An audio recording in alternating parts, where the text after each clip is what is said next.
मौन मत रहो कृष्ण, बताओ क्या मांगना चाहते हो?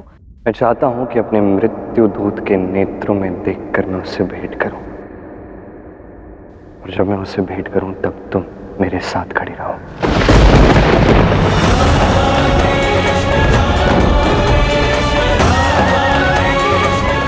मैं समझ सकता हूं तुम्हारे मन में क्या चल रहा है, किंतु जैसा मैंने कहा रहते अस्वीकार मत करना। यदि आवश्यक नहीं होता तो मैं तुमसे कभी मांगता ही नहीं, किंतु ये अति आवश्यक है कि मेरी अंतिम विनती स्वीकार कर लो। तत्पश्चात मैं तुम्हारी विनती स्वीकार करूंगा, मैं वचन देता हूं।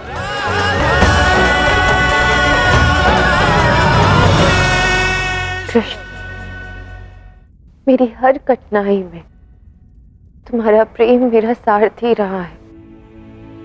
यदि तुम्हारी यही इच्छा है तो ठीक है।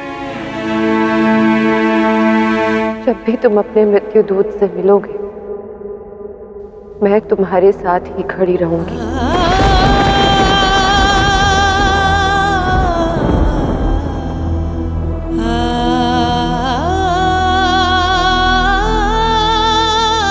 तो मैं भी वचन देता हूं कि तुम मुझसे पूर्व पृथ्वीलोक छोड़कर जाओगे राधे।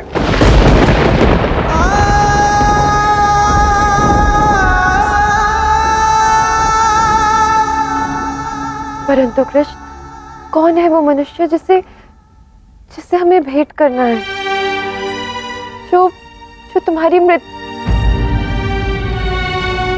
आपको श्री कृष्ण के लिए आखेट करना चाहिए। श्री कृष्ण के समक्ष एक मृत जीव को उपहार की भ्रांति प्रस्तुत करना कदाचित उचित नहीं होगा। संसार के सारे जीवों से प्रेम करते हैं मेरे कृष्ण, फिर चाहे वो मनुष्य हो या पशु। आप एक बार इस मार्ग पर चलकर तो देखिए, कदाचित श्री कृष्ण स्वयं आपका मार्गदर्शन कर दें और आपको एक उचित समाधान मिल जाए। श्री कृष्ण ने सदा ही मुझे उचित मार्ग दिखाया है और इस बार भी वो मेरा मार्गदर्शन अवश्य करेंगे। मुझे पूर्ण विश्वास है उन पे। बताओ कृष्ण, कौन है? धीरज रखो राधे, जो होना है वो अवश्य होगा।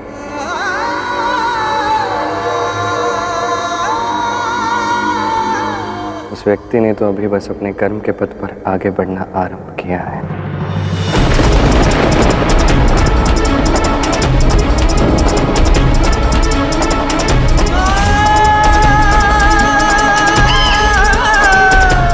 वो अपने कर्म के पथ पर आगे बढ़ेगा तो उसका ये पथ उसे एक अति आवश्यक खोज तक ले जाएगा, और उसके कर्म पथ का मार्गदर्शन करना मेरा ही धर्म है। मैं भली भांति जानता हूं तुम किसकी बात कर रहे हो कन्हैया।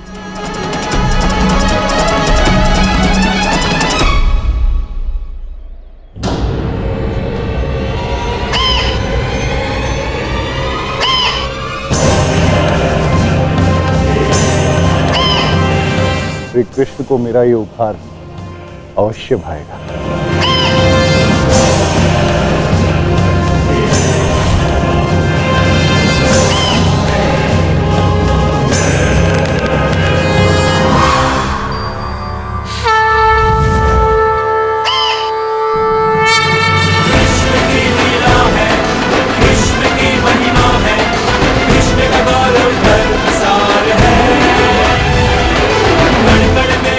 कृष्ण, ये क्या कर रहे हो?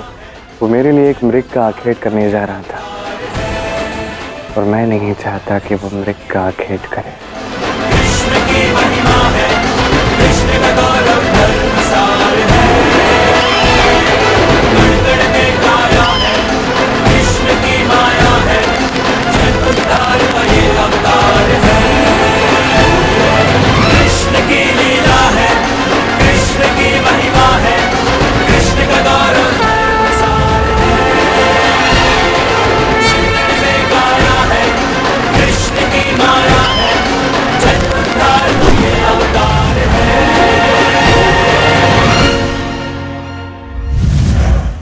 ऐसे तो यदि ये आखेट नहीं कर पाया तुम्हारे उपहार के लिए तो रिक्त हाथ तो तुमसे मिलने कभी नहीं आएगा।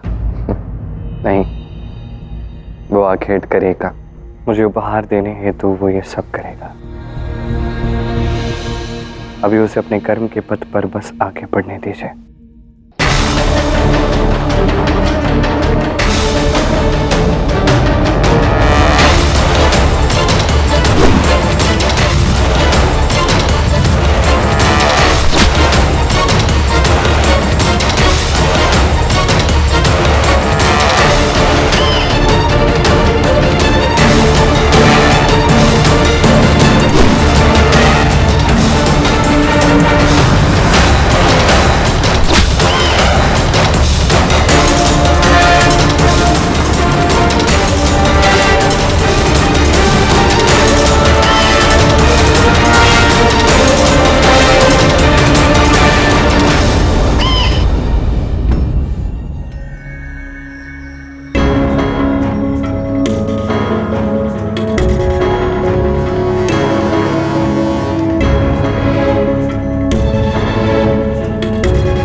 यदि लक्ष्य को साधना है तो पूरा ध्यान लक्ष्य पे होना चाहिए और कहीं नहीं। कितना अभागा हूं मैं। श्री कृष्ण ने मुझे आखेट करने की शिक्षा दी। उन्हें मैं आखेट करके एक पशु देने में भी असफल रहा। कैसा आखेट हूं मैं। मैंने अपने धर्म और कर्म दोनों को ग्लानि दी। कृष्ण की लीला है, कृष्ण की महिमा है, कृष्ण का गौरव धर्मसार है। कण कण में गाया है। तो मृग ना सही तो मछली ही सही। श्री कृष्ण के समक्ष खाली हाथ जाने से तो अच्छा है कि मैं एक साधारण मछली ही लेके चला जाऊं। कृष्ण का गौरव धर्मसार है। कण कण में गाया है, कृष्ण की माया है, जन उद्धार का ये अवतार है।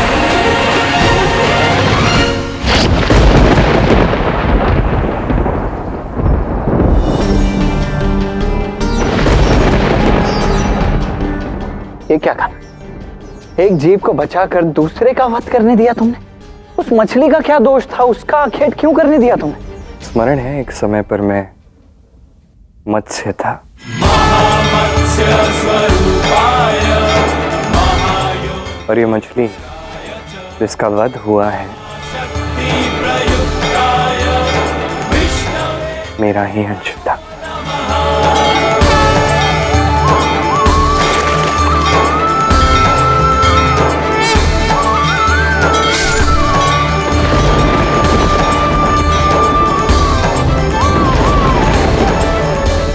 कृष्ण, तुम ठीक तो हो?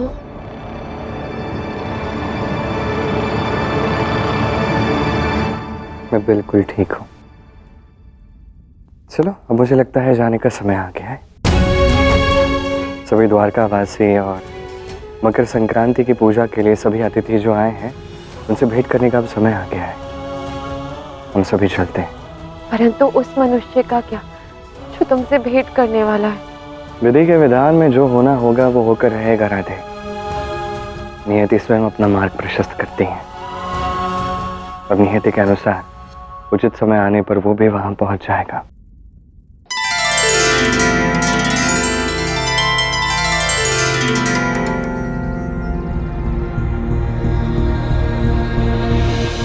श्री कृष्ण अब तक आए क्यों नहीं? इतना विलंब क्यों हो रहा है उन्हें? राधा का भी कोई समाचार नहीं है। क्या वो दोनों हमारे साथ मकर संक्रांति के इस उत्सव में भाग नहीं लेंगे? नहीं नहीं, ऐसी कोई बात नहीं है। तनिक धैर्य रखिए, श्री कृष्ण आते ही होंगे। देखिए आ गए राधा और श्री कृष्ण।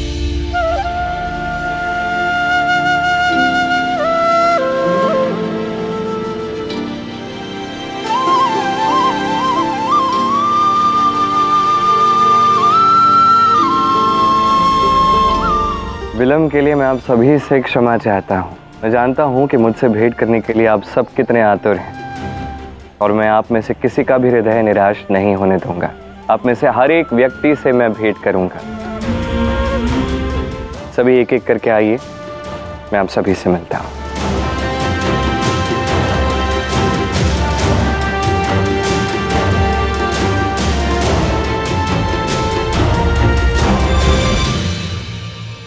इनमें से कौन होगा वो व्यक्ति जिसके आगमन से कृष्ण के अंत का आरंभ होगा?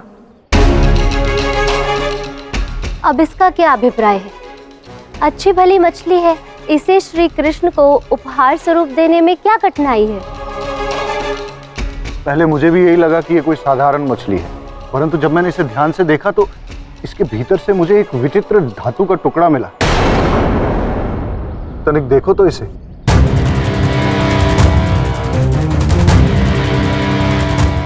मैं ऋषि दुर्वासा तुझे श्राप देता हूं, अब तुम संतान को अपने शरीर से जन्म दोगे। साम के गर्भ से जन्मा मूसल वो शक्ति है जो प्रलय का आरंभ करती है, युगों को नष्ट कर सकती है ये शक्ति। प्रहार कीजिए दाम।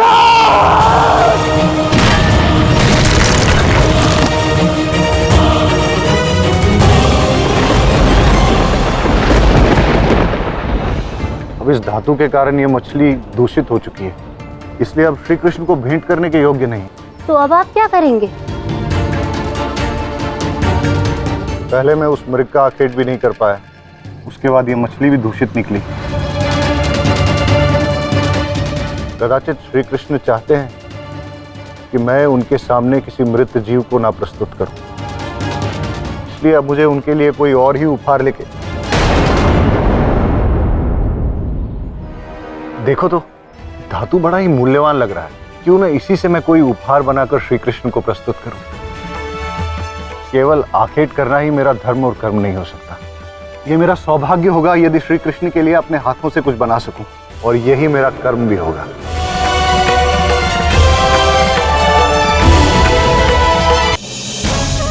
महादेव, आपके नेत्रों में ये अश्रु कैसा? इनका कारण तो बहुत गहरा है गौरी। कभी कभी भविष्य में होने वाली घटनाओं का पूर्व ज्ञान भी परम दुख का कारण बन जाता है।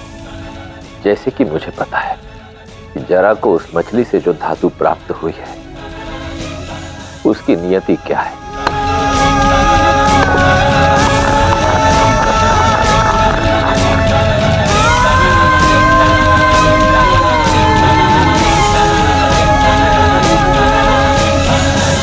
परंतु महादेव, श्री कृष्ण ने तो स्वयं जरा को मृग का आखेट ना कर उस मछली की ओर भेजा था।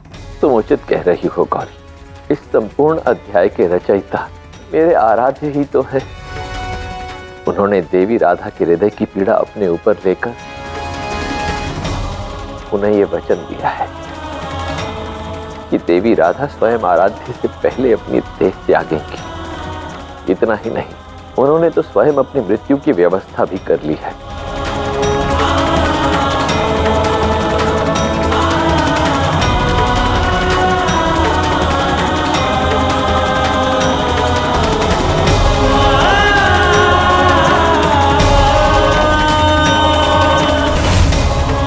ये समझ लो गौरी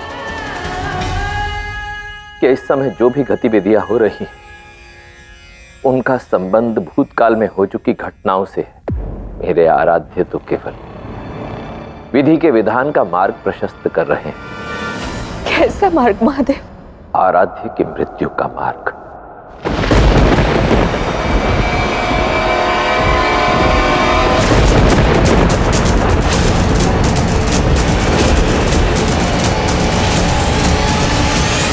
श्री कृष्ण, मैं आ रहा हूं आपके लिए ये अद्भुत उपहार लेकर। आशा है ये आपको अवश्य भाएगा। इस मछली से प्राप्त हुई धातु का संबंध दुर्वासा ऋषि द्वारा दिए गए श्राप से है। उस मूसल को पूर्णतः नष्ट कर देना चाहिए था, परंतु उसका एक टुकड़ा नष्ट नहीं हुआ और वही एक टुकड़ा उस मछली ने खा लिया जिसे आज जरा ने प्राप्त किया है। सांब की वो भूल एक नया रूप धारण करके श्री कृष्ण की द्वारका में प्रवेश कर रही है।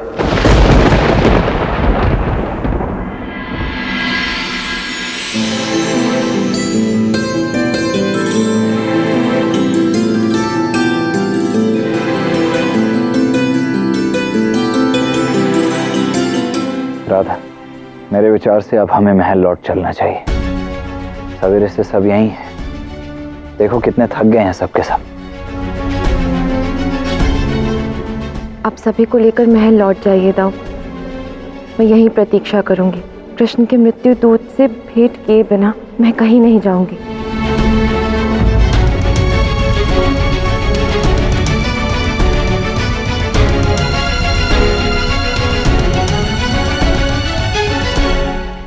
अभी कुछ और विशेष अतिथि हैं जिनसे भेंट करना आवश्यक है। दाऊ, मैं और राधा उनसे भेंट करते हैं, तत्पश्चात हम लौट आएंगे। किंतु श्री कृष्ण। रुक्मिणी, मैंने कहा ना, निश्चिंत रहो, जाओ और विश्राम करो।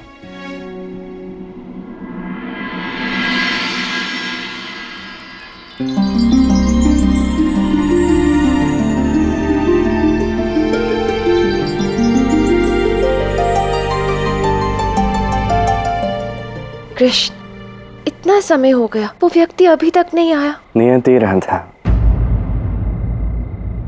अपने समय पर ये आती हैं। जब उचित समय होगा वो आ जाएगा, प्रतीक्षा करो। वैसे तुम खड़े खड़े थक गई होंगे, तुम्हें प्यास लगी होगी। चलो तुम्हें थोड़ा जल पिला देता हूँ। आओ।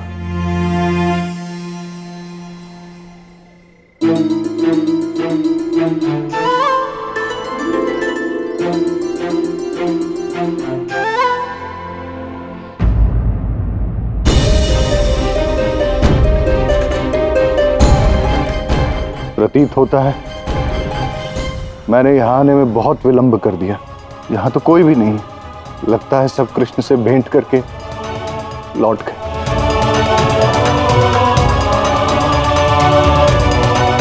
एक क्षण रुकिए।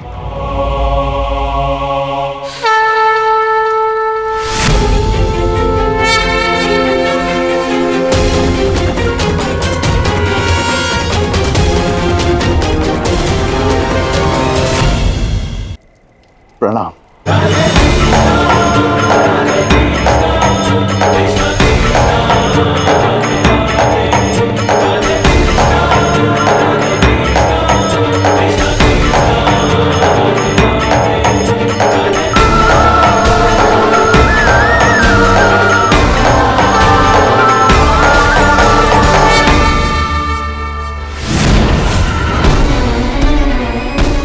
ये तो जरा है, इससे कृष्ण को क्या हानि हो सकती है? नहीं नहीं, ये वो व्यक्ति नहीं हो सकता। मैं बहुत ही सौभाग्यशाली हूँ जो आप दोनों के दर्शन प्राप्त हुए। क्षण भर के लिए तो मैं ये समझा था कि मैंने आपसे भेंट करने का अवसर ही खो दिया। किंतु तुम्हारी हृदय की इच्छा मेरे हृदय तक पहुंच गई। अब तुम्हारी इच्छा का मैं मान कैसे नहीं रखता। उठो। मैंने आप दोनों से बहुत प्रतीक्षा करवाई, परंतु मैं क्या करता। रिक्त हाथ तो आपके समक्ष आ नहीं सकता था, इसलिए आपके लिए ये उपहार बनाने में विलंब हो गया मुझे।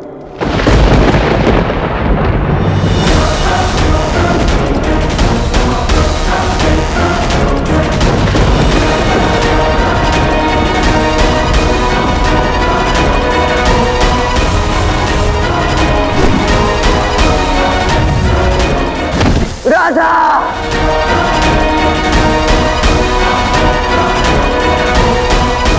क्या सत्य में जरा ही कृष्ण का मृत्यु दूत है?